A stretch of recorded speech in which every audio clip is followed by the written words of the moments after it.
The EXCYABIR hip brace can be configured to help provide protection range of motion to the hip following minimally invasive hip procedures or offloading for patients with mild to moderate hip osteoarthritis. The EXCYABIR hip brace combines the latest in DonJoy technology post-operative care with its patented rotation strap, easy range of motion settings, and a comfortable wraparound design. This video focuses on the recommended application for patients with mild to moderate osteoarthritis.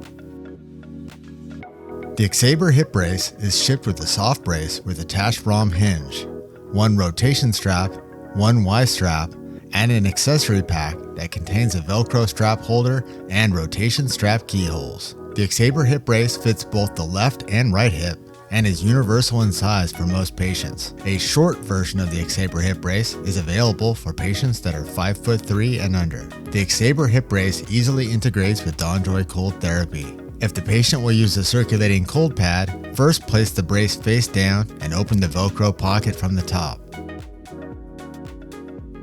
Inserting a clipboard or a piece of paper into the pocket will allow for easy insertion of the cold pad. Insert the cold pad with the fabric side facing down, adhering the pad to the pocket wall. Ensure the cold therapy pad hose goes through the opening at the bottom. Position the hose through the hole toward the rear of the patient, depending on which hip is being fit.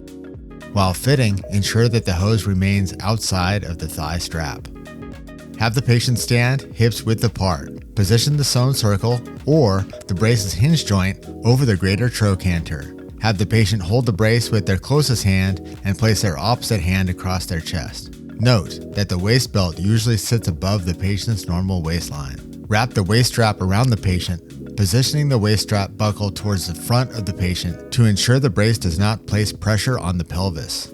Tighten the waist strap so that the brace is comfortable on the patient. To trim the waist strap, remove the alligator clip and trim the strap ends so that the Velcro adheres securely to the waist strap and does not overlap the plastic keyholes. Step 3. Temporarily bend the hinge out of the way and open the T-strap at the thigh. Ensure the T-strap is positioned to the front of the patient. Close the T-strap forward and then reapply the hinge. Step 5. Following the prescribed protocol, the range of motion hinge can be used to set the flexion and extension settings. The hinge permits abduction above and below the hinge. Use the included adjustment tool to adjust the pivot points above and below the hinge.